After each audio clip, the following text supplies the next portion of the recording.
Hello everybody, my name is Kalilah Reynolds and this is Story Time with Butterkist. Today I have a very special story for you all the way from my country Belize.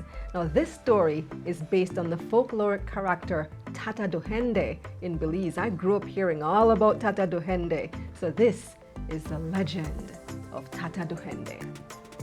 Once upon a time, when time was time, monkey chew banana and spit white lime, deep in the Chiquibull forest, along the banks of the Mopan River, in a tiny hut made of clay and dried pimento leaves, there lived a mysterious man named Tata Duhende.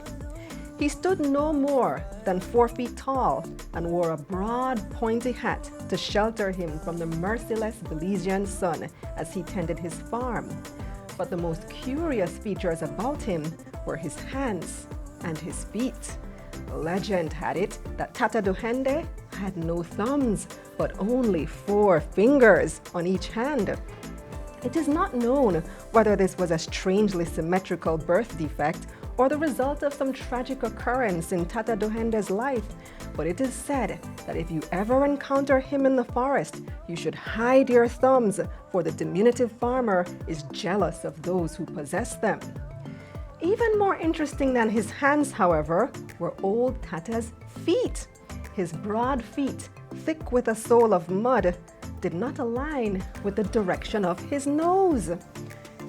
Rather, they pointed behind him. If ever you were to observe his footprints in an effort to track the elusive Tata, you may be verily confused, as because of this distinctive feature, his footprints always pointed in the opposite direction from which he actually traveled. Legend had it that if you were ever to encounter him in the jungle, you should run counterclockwise in a circle, as this would confuse his misdirected feet. Legend also had it that Tata Duhende was protective of his reclusive lifestyle and as such not very welcoming to strangers. He was said to particularly dislike children, and any child who went missing in the jungle was often attributed to the wrath of Tata Duhende for violating his boundaries and privacy. One morning, in a village on the outskirts of the forest, Anigi and Uwani were getting ready for school. As they finished their banana porridge, Anigi looked up at her older brother and grinned a grin so wide that her mouth stretched from one ear to the other. Uwani looked at her through the side of his eyes, wondering what could be the cause of his sister's suspicious smile. "Time to leave now, children, or you'll be late for school," announced their mother. "And remember to stay on the Picado Road. If you venture into the forest, Tata Duhende will catch you." "Yes, Ma," Anigi and Uwani replied in dry unison, rolling their eyes at their mother's usual warning. With their hair well combed, uniforms neat and bellies full, the siblings ventured out of the yard and onto the Picado Road. As they approached the first bend by the sprawling blue mango tree, Anigi spotted a flash of brilliant red in the nearby bushes. "Uwani, look! It's a scarlet macaw!" she exclaimed. Uwani kissed his teeth. "Scarlet macaws don't live around here, Anigi," he declared confidently. "I swear, it's a scarlet macaw, look!" The older sibling scanned the area. His mouth fell open at the sight of the bright red macaw, now in the mango tree picking at the fleshy fruit.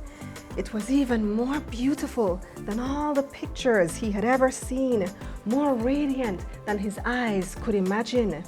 Uwani had always been fascinated with birds.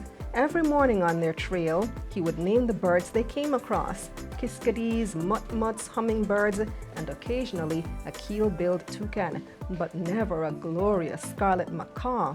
He gazed in awe as the bird flew off. "Quick, Anigi, we have to follow it. Macaws are good luck," said Uwani excitedly. "But Mama said not to leave the trail, and we'll be late for school," Anigi protested.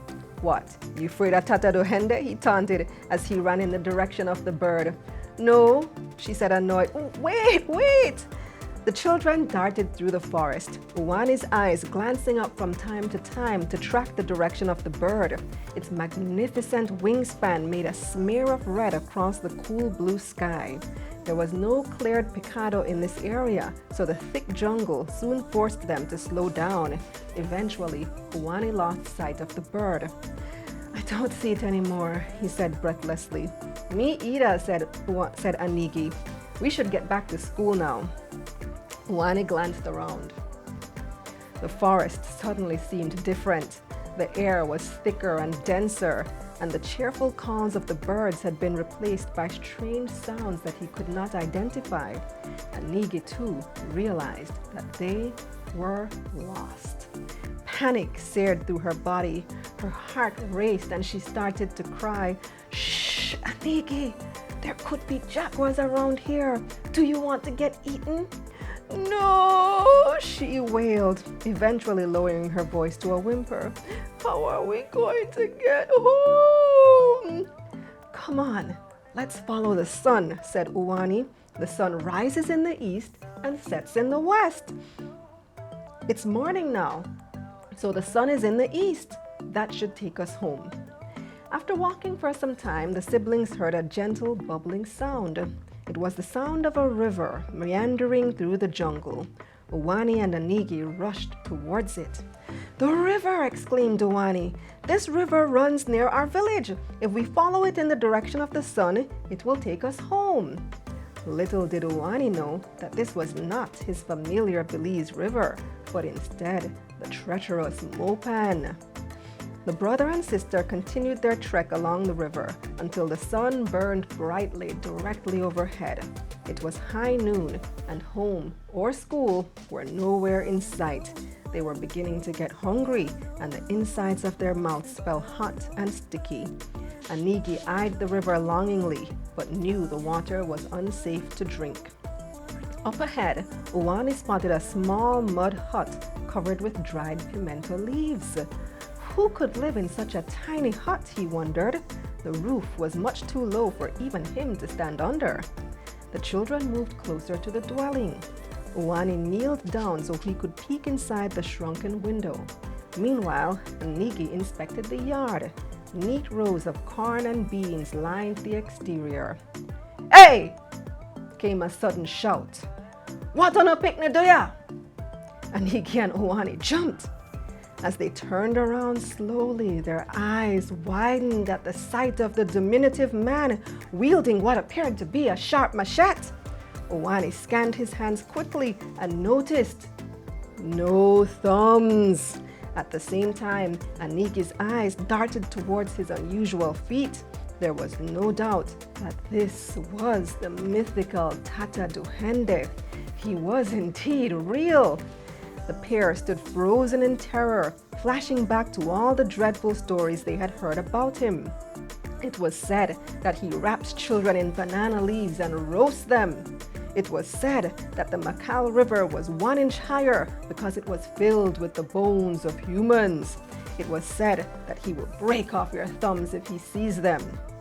"Tuck your thumbs into your palms," Uwani whispered to Anigi, who quickly complied. The little man came closer. He walked right up to Anigi, reaching no higher than her waist. As he circled the girl, Uwani made a sudden dash towards his sister. But instead of grabbing her, the older sibling started circling her too, counterclockwise. Tata Duhende looked puzzled. "Boy, what are you doing?" he demanded. Uwani continued circling Anigi in a carefully plotted counterclockwise direction. Tata Duhende followed the boy, but it wasn't long before he tripped over his confused feet and fell.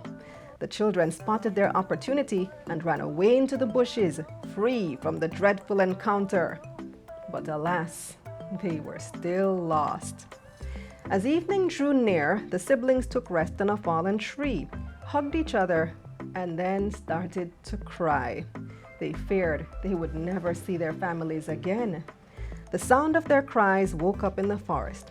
Suddenly, they could hear the sounds of the birds chirping, lizards croaking, cats purring, and leaves rustling. And there emerged the little man again. the dreaded Tata Duhende. "Hey," he said softly this time. "Don't worry, not hurt you. We'll help you get home." The brother and sister clung to each other tightly. They weren't sure whether to trust him, but on the other hand, they desperately wanted to get home. "Follow me," Tata said, waving. Uwani and Anigi reluctantly complied as the little man skillfully navigated the forest. "Are you going to eat us?" Anigi asked after a while. Tata Duhende glanced back and laughed. "Silly girl, you never see my farm? I have plenty food," he said. "Why are your feet like that?" asked Uwani. "I just born so," he shrugged. "And what happened to your thumbs?" Anigi added. Tata Duhende sighed deeply. "Since I asked so much question, I don't really know. My mother dashed me away when I was a baby because I was so small and ugly. All I know is I've been in this jungle from one time I know myself. I just keep to myself and stay out of people's business." The children were quiet. Could it be that he really wasn't the monster who had haunted the dreams of their younger days? "One time, long time now," he continued, "I try go by the village. People them nearly murder me. Me not have nothing, but them say me eat picnic. I not true, but ever since then me just plant my corn and raise my fowl and keep to myself." "I'm really sorry to hear that," Anigi said after some time. Tata Duhende looked up towards the sky. It was a scarlet macaw. Uwani gasped.